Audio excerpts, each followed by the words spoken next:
what is actually possible, painting a picture of how might this situation turn out?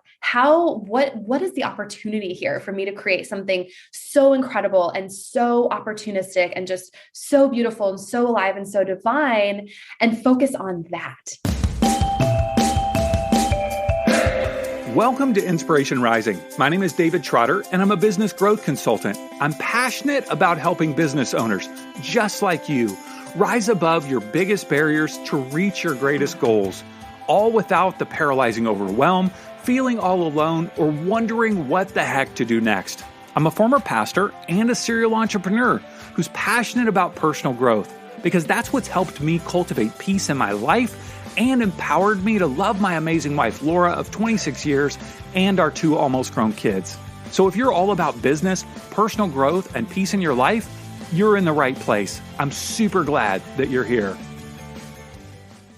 Hello, friends. Welcome back to Inspiration Rising. It is great to have you with me today. Hey, I'm not sure if you realize this, but this week we actually put out 3 episodes. This is our 3rd episode. We put out an episode Monday, Wednesday, and Friday. And I used to put out 3 episodes every once in a while when we first started the podcast. But I've shifted to 2 episodes more recently. But I've been interviewing so many amazing people, and I don't want them to be sitting out there for weeks or months before you get the chance to listen to that conversation. So I just talked to my team and we said, yes, let's move to 3 episodes a week, Monday, Wednesday, Friday. So you get 3 amazing conversations or episodes per week that you get to be inspired by. And of course, you know, if you're inspired by these, if there's a certain episode that you really like, will you do me a favor and spread the word? The only way this podcast grows is really through word of mouth and through you finding it. You find it inspiring, you find that it's incredible, and you want to share about the stories of these female entrepreneurs and leaders. That is why I do the podcast, is to help them spread the word about what they are doing. So I would encourage you, if you like it, screenshot the episode on your phone, post it on Instagram, tag @InspoRising, put it on Facebook, text it to a friend, whatever it might be. Help us by spreading the word. Now, today, oh my goodness, I've got an incredible conversation with Erica Carrico. What a cool name, too, by the way, right? Erica Carrico. She is the International Coach of the Year in 2020. And oftentimes when I see somebody who wins an award or, you know, they're successful in their business, it is kind of easy to say, well, geez, things must be easy for them, I guess. Look at them. They're crushing it. They're knocking it out of the park. But the reality is that we all have challenges. And so people that are winning awards, like Erica, they have overcome so many challenges in order to get to that place of success in their life. Bottom line, every single person has those challenges. And the only way we often hear about them is when we talk about the behind the scenes journey, how someone got there, how they're, what they overcame in their life. And so Erica not only has overcome burnout and depression prior to starting her coaching career, but even just 4 years ago, she was diagnosed with kidney cancer. I didn't even know you could get kidney cancer. Then I started thinking to myself, you could probably get cancer anywhere, right? She is healthy, and she is a vibrant, amazing coach who is coaching in primarily the business space, other women. And now she's built this multi-6-figure coaching business. And I'm going to tell you, she is an incredible woman. So I cannot wait for you to hear all about her journey, all the wisdom that she shares. So let's go ahead and jump in with my conversation with Erica Carrico. Erica, thanks so much for taking time to hang with me today. I appreciate it.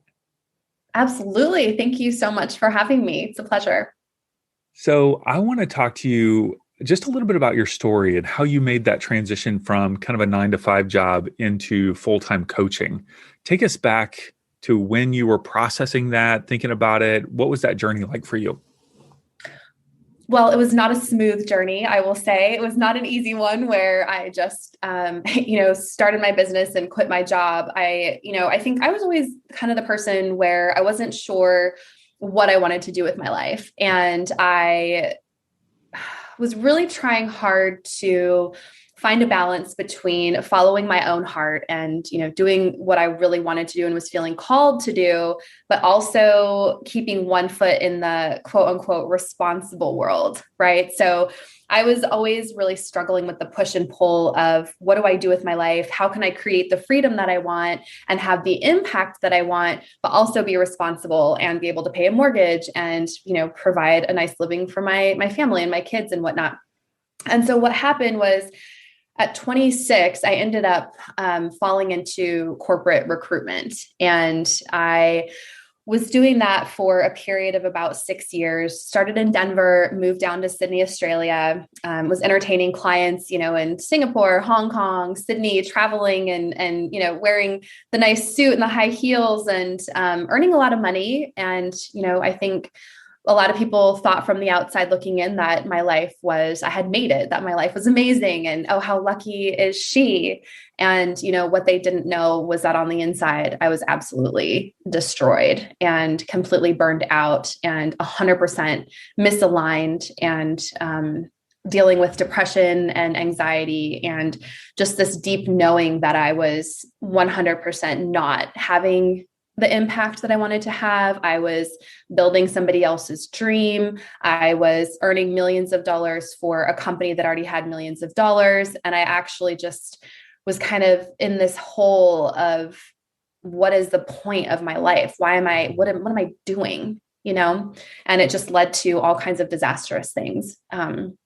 I was trying everything that I could not to feel that way.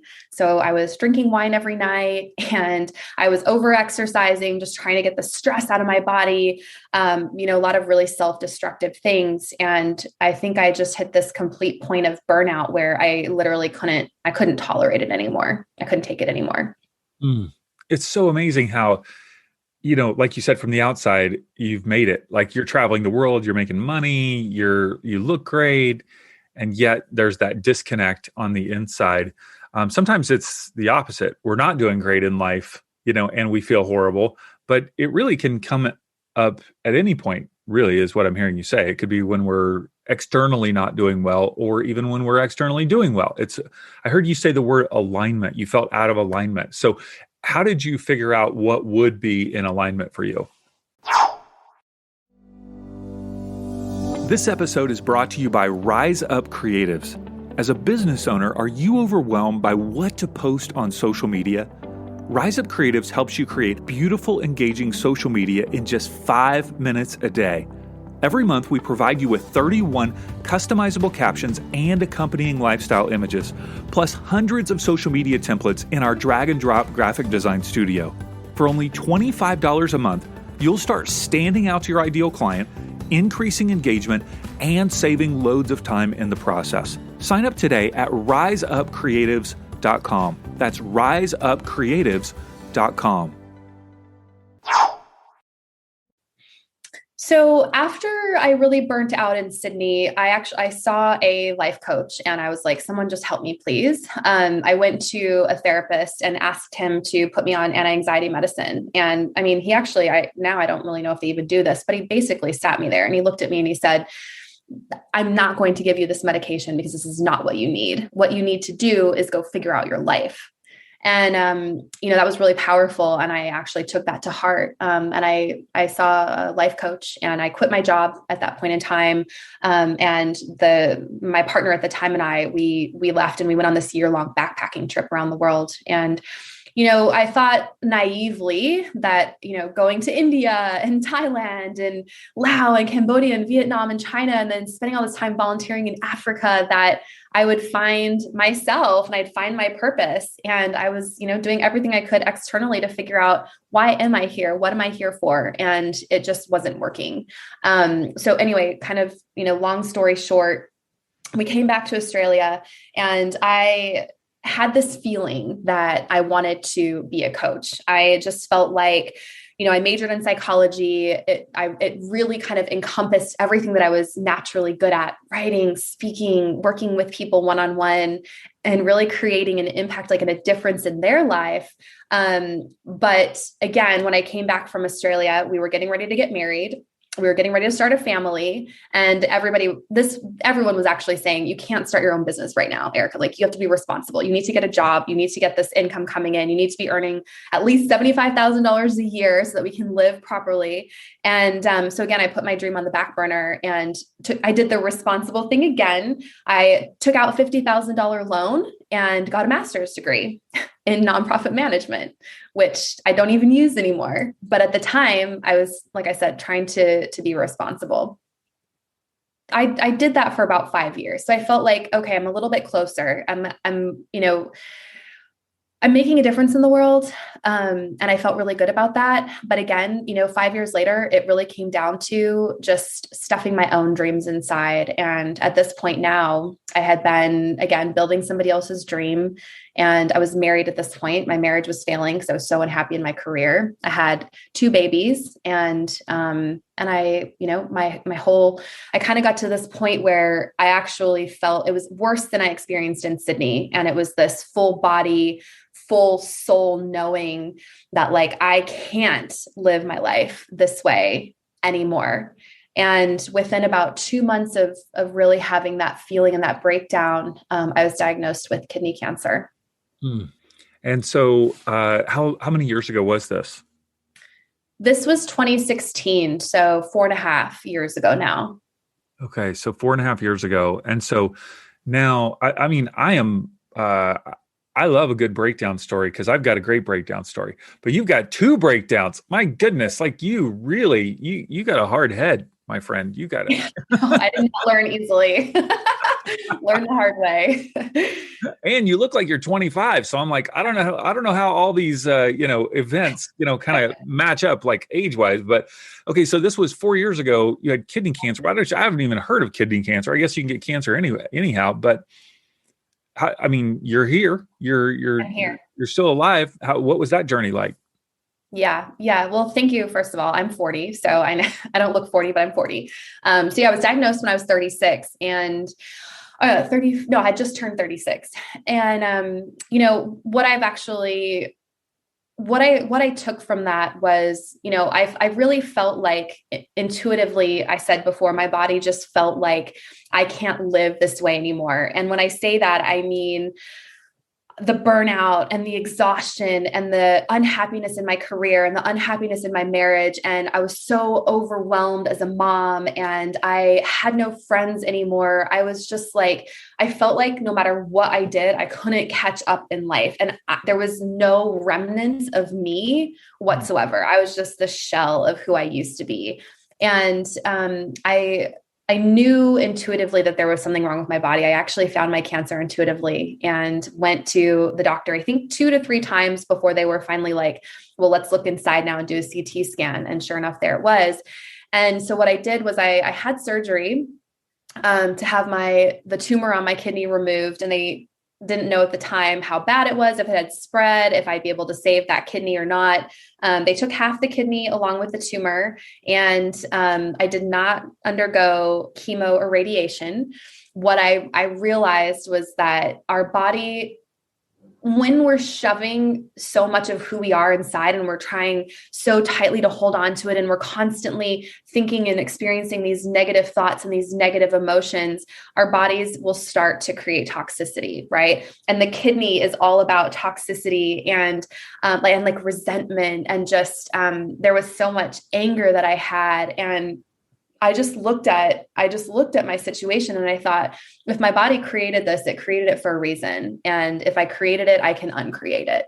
And that is sort of the journey that I've been on the last 4 years, is unbecoming everything that I had become based on society or other people's expectations. And I'm now building my life fully aligned with who I am and my own heart and my own soul. And I feel like that's the best healing that I could ever do for my body and my heart.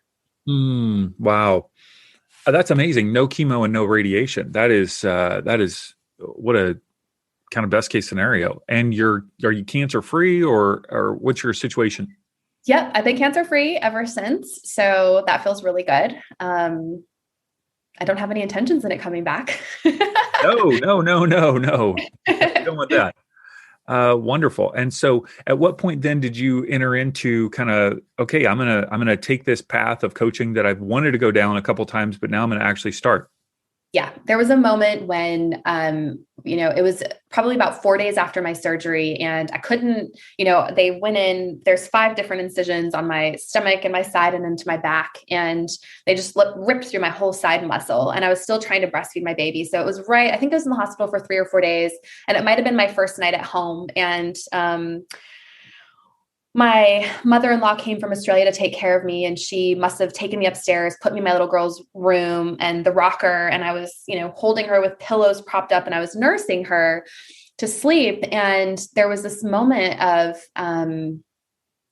just kind of looking down at her, and her big blue eyes looked up at me, and she just smiled.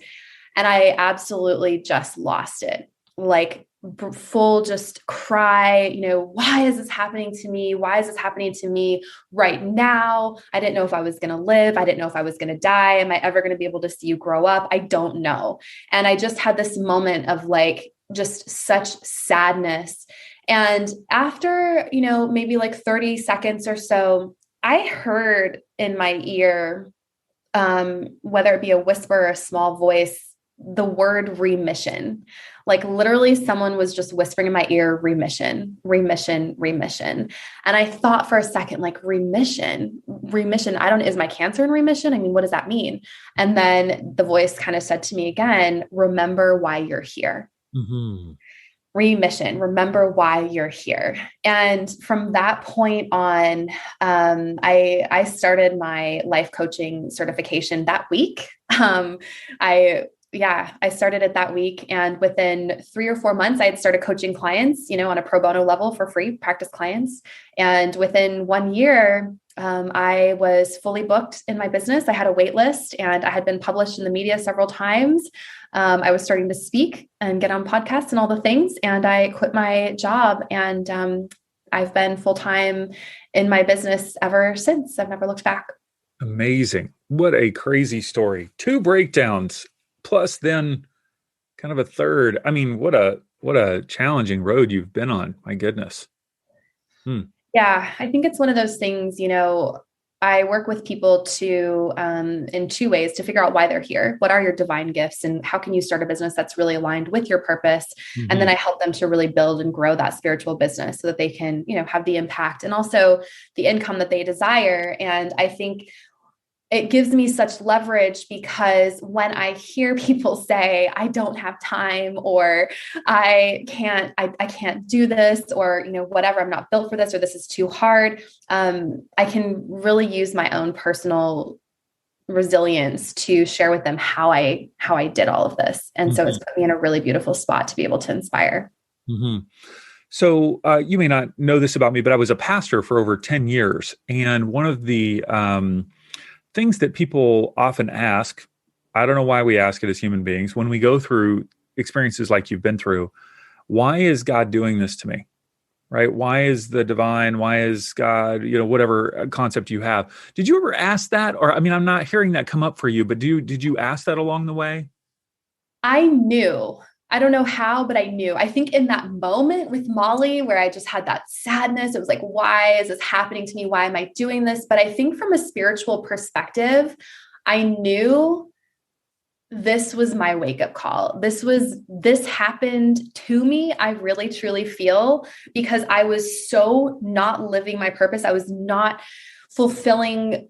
I wasn't living the way that I was supposed to live, and I wasn't doing my part here on earth. And I feel for me, it was a hello, it's now or it's never. And, nothing else seemed to be getting my attention. And I just feel like it was such a divine intervention for me, because cancer was actually my biggest fear, and it came true. And it turned out to be one of my greatest blessings, because just like what you said, it put me on my knees, and it really course corrected and completely redirected my life.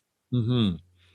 So, if somebody's going through a challenging time right now, or they've been through a challenging time, so many times, obviously, as I'm sure you talked with your clients about the way that the story that we tell ourselves about whatever we're going through, the story we tell ourselves about what we have gone through, just impacts our path so strongly. And so, what are the options that people, like as you work with people and the stories they tell themselves about the challenging experiences they've been through? What are the stories, possible stories from maybe a continuum of really unhelpful to really helpful? What are the options of the stories they can tell themselves?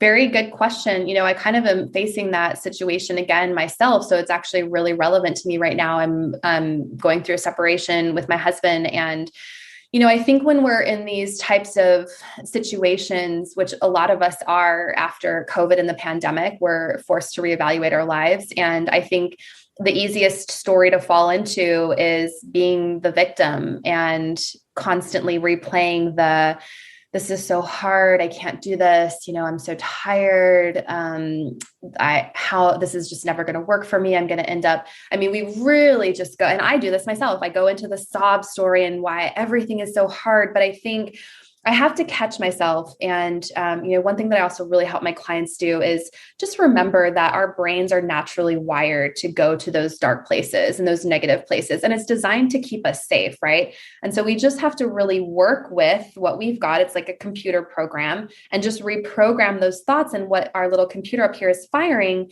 and what is actually possible. Painting a picture of how might this situation turn out? What is the opportunity here for me to create something so incredible and so opportunistic and just so beautiful and so alive and so divine, and focus on that.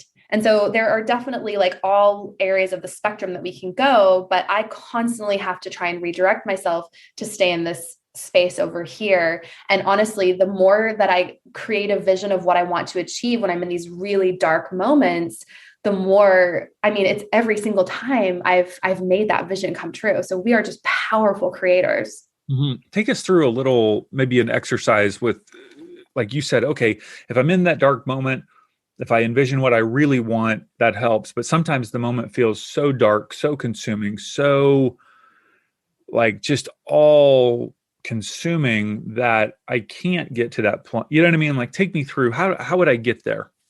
Yeah. So I think it's actually, you brought up a really good point. And I never want to bypass feeling the pain.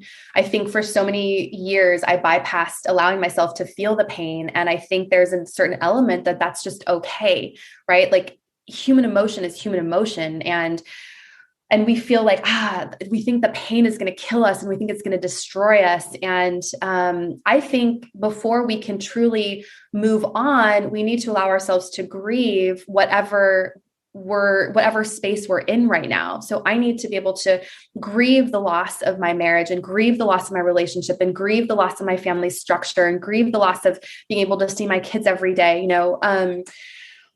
knowing that the pain's not going to kill us, right? Like we can go there to the depths of the soul. We can release that from our body. We can allow ourselves to feel it. Maybe it takes a day. There were definitely, periods of time where I couldn't get myself out of bed. I just didn't want to. And allowing myself to go through that, I think is really important. But there comes a point in time when you're like, you've cried so much and you've released so much, and maybe you're ready to open those curtains again and you're ready to start seeing some daylight and drinking and eating and maybe getting out of bed and having a shower. And when you start to feel those little moments of inspiration, I think, you start to have more of them often, more often, more often, more often. And so what I like to do when I'm feeling those little moments of inspiration, even if it's just like 10 minutes, I either open my journal or I get on my laptop and I start thinking of, okay, I'm starting from a blank slate here. And this is actually really incredible and really amazing. I have the power to make this situation become what I actually want to make it. And so for me, how do I want this separation to look? How do I want my family to still interact with each other? How do I want us to feel and communicate and talk and be? How often do I want us to see each other? Do we still want to go on family vacations? Yes, I want us to still be this incredible family with just a different structure, but still so much love and still so much support and safety, right? So really just allowing your brain and your heart to kind of explode onto this journal or this Word document and print that out and then freaking read it like every single day. Just read it all the time, over and over and over again, even if it's just 5 minutes a day. Mm-hmm. This is a you can sidestep this question if you like, but if I'm listening, like I went through an experience, a rock bottom experience myself 12 years ago, where my wife and I were filing for divorce and just in a really, really bad situation. I had made a kind of a wreck of my life. And we ended up being able to reconcile and move forward. We've been married almost 27 years now. But, I think for people who aren't in my seat or your seat and go, Eric, what is Erica doing? Like, she's getting a divorce or she's getting separation. Like, I thought she was this life coach. I would think she would have her life together. If I can't even get it to, if Erica can't even get it together, what chance do I have of getting it together? So like, how do you explain that to someone that goes, man, I thought Erica would have the tools to navigate through whatever, that challenge is. What would you say to them? Such a good question. For probably about for probably about 5 years, I had my marriage has not been great. And after my cancer experience, I went on this incredible growth path and I shut my husband out. I didn't want him to help me. I didn't want him to go with me. And I felt like it was a very solo journey that I needed to take at that point. And what I actually found was as I moved through my business, and I'm talking about living your purpose, following your heart, following your soul, I stayed in my marriage based on wanting to for a lot of these reasons. What's everyone going to think? What's going to happen to my kids? I was scared. I didn't know, can I support myself? What's going to happen? What is this going to look like? It got to the point where staying in my marriage felt so misaligned to who I was and to who I am that I felt like a complete hypocrite. And so many women stay in marriages, I think, for all the wrong reasons. And I couldn't actually do that anymore. And I think it's not ever a good thing to celebrate the length of a marriage when you don't actually know what it's doing to somebody's soul on the inside. Mm. And for me, my soul was not, I felt very self-expressed in all areas of my life, but that was the one piece that was so off for me. And it was, again, working through the fear and following what I know to be true. And maybe we end up back together. I don't know. We're not going to file for divorce. We're going to go through separation and see what happens. Maybe we end up like you. I don't know. But I couldn't stay anymore. It actually felt more harmful for my soul and for my own heart to stay, and more courageous to actually go. Mm-hmm. Life is messy, right? So messy. Jeez. Yeah. It is not as simple as, well, you're in a certain role, you have a certain job, so that means you should be able to figure it out. Like, I have friends who are marriage, both of them are marriage and family therapists, and they got divorced. How ironic is that? You know what I mean? Right. Yeah. So true. It just, Yeah. it's just We're human. challenging. Yeah, Right. just really challenging. And of course, we can't control our partners, in terms of their choices and their decisions of, what their investment is. And I don't know. It's just really complicated. And it's so easy to be on the outside of any situation and have judgment or criticism. You know what I mean? Like, we just don't know each other's lives, and what the stories that the journeys that we've been through, the challenges, and it is complicated. It is complicated. I grieve anytime a friend of mine or anyone, but especially friends of mine who I see, going through divorce, I grieve it because I'm like, oh man, I wish they could have figured out a way, for all the reasons. So I feel the grief, I feel the loss. But I can't control anything. It's not my life. And all I can do is just be with and encourage and support. And ultimately, um, you know, it's so funny how people, now I'm coming from, you know, came from a Christian tradition that really looked down on divorce. And so anytime Same someone would here. would get divorced, then oftentimes it was choosing a side and then kind of ostracizing the other person and then looking down on them. And in your case, if you were the one that initiated leaving, it would be like, oh, well, let's look down on that. Like, what's her problem? And what is, it's really crazy. But then, what I've always said is that, okay, so if you're leaving a marriage or you're divorcing, I'm for you. I wish you would have been able to stay together or whatever, but I'm for you because I want you to have a great life no matter what you're doing. You know what I mean? Like, why would we punish people for trying to, what I believe, even in my craziness 12 years ago, I love what my therapist said. He said, David, you had positive intentions. You had positive intentions. And I actually think everybody has positive intentions. The positive intention might be self-preservation and Right. our choices are to preserve ourselves, you know.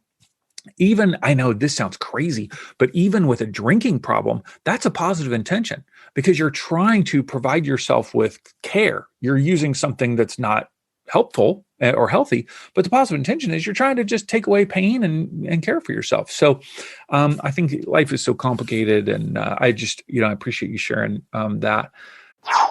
Have you heard about the new Clubhouse social media app? I know, one more app to deal with, but this one is very different. I think it could really help you grow your business. Now, to help you understand the basics of the app and how to leverage it for your business, I've created a free video called Clubhouse 101, and you can watch it at insporising.com/Clubhouse 101. I'll show you all the screenshots from the app, how to use it, and the 5 ways that I believe are the secret to growing your business in 2021. Check it out. It's absolutely free at insporising.com/Clubhouse 101. Yeah, and I think it's okay to, also embrace the mess. I think we tend to, as humans, rush through because we don't want to feel these negative emotions and we don't want to be in these hard places. And I call it the void. You're kind of leaving one part of your life, but you haven't built up this next part of your life, and it's really scary. And we just want to rush through it, myself included. And like you said, I have the tools. So I only can imagine how hard it is when you don't, but that's why people listen to podcasts, right? So we can get the tools. But I think it's okay to really embrace the messiness and just, we know that it's not going to last forever. And we know that this is where the goodness happens. This is where we turn inwards. This is where we turn to whoever, source, God, the universe, our higher selves. I think this is really where the magic is. And I have to constantly tell myself that as well. And every time I've gone through something like this, I can't tell you how much my life has just up leveled. The next chapter is like better and better and better and better. Yeah, you've had some major breakthroughs when you've gone through challenging experiences. Hopefully we all do, if we embrace the learning. And what would you say, that some of your key learnings are right now in this season of life? I think one of the biggest things, and this is just me not even having a good answer for this, it's literally just coming straight from my heart, is like, and this has been such a powerful thing for me, is that pain and feeling the pain and the hurt and the devastation, it's not going to burn me alive. I did everything I could destructive. I overate, I binge ate, I overexercised, I drank the wine for years, trying to not feel these moments of just extreme pain. And now I am really in a practice of just letting myself feel them. And once I feel them, they go away. Mm. They go away, and they're usually replaced with something just more peaceful. And so I'm really allowing myself to just feel emotions as they come and to process through them and release them. Mm-hmm. I think is one big thing for me right now. Would you say the more we resist an emotion, the longer it stays with us? Would you say that's true? I would say so. And I actually feel like that is so much, a lot of my clients who I see come to me are, they're resisting emotion. They're resisting following their heart. They're resisting starting the business. They're resisting putting themselves out there because they're afraid. They're resisting leaving the marriage because they're afraid. Right. And so they're just holding these like negative emotions, and it creates disease in your body. And I really feel like for me, that is such a part of why my cancer appeared in my body, is because my cells literally were overloaded, and people come to me with autoimmune diseases, chronic fatigue, different kinds of cancers. And, what happens when they start allowing themselves to feel and not resisting anymore is a lot of times they actually start to heal what's going on with them, So I really feel like it's really important not to do that, even as hard as it is and challenging as it is. Mm-hmm. So if I am maybe penting up my emotions, I'm not feeling them very easily, or I'm avoiding feeling them, what are some ways, besides having a small child in our arms smile at us, what are some other strategies that could help us, kind of unlock some of those emotions and feel them a little bit more? It's a really good question.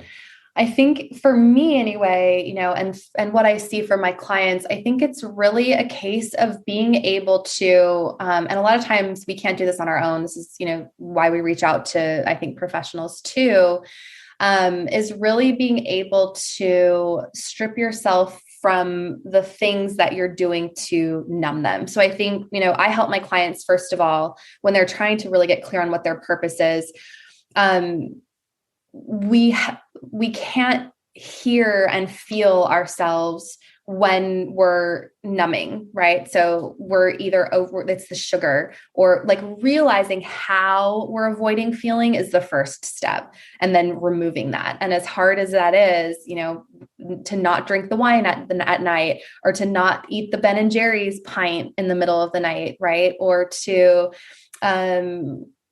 not maybe even skip the gym for a couple of nights in a row. I mean, it's really, we keep ourselves so busy that we don't have time to actually feel the emotions. And so the first step is really just recognizing, hey, what am I actually doing in my life? Maybe even if it is a good thing. I think a lot of us actually use the gym as a way to bury our feelings as well. And then just take that away slowly for not ever, but just enough time to where you can start to see what's actually in there. What are you actually feeling? What is wanting to come through for you?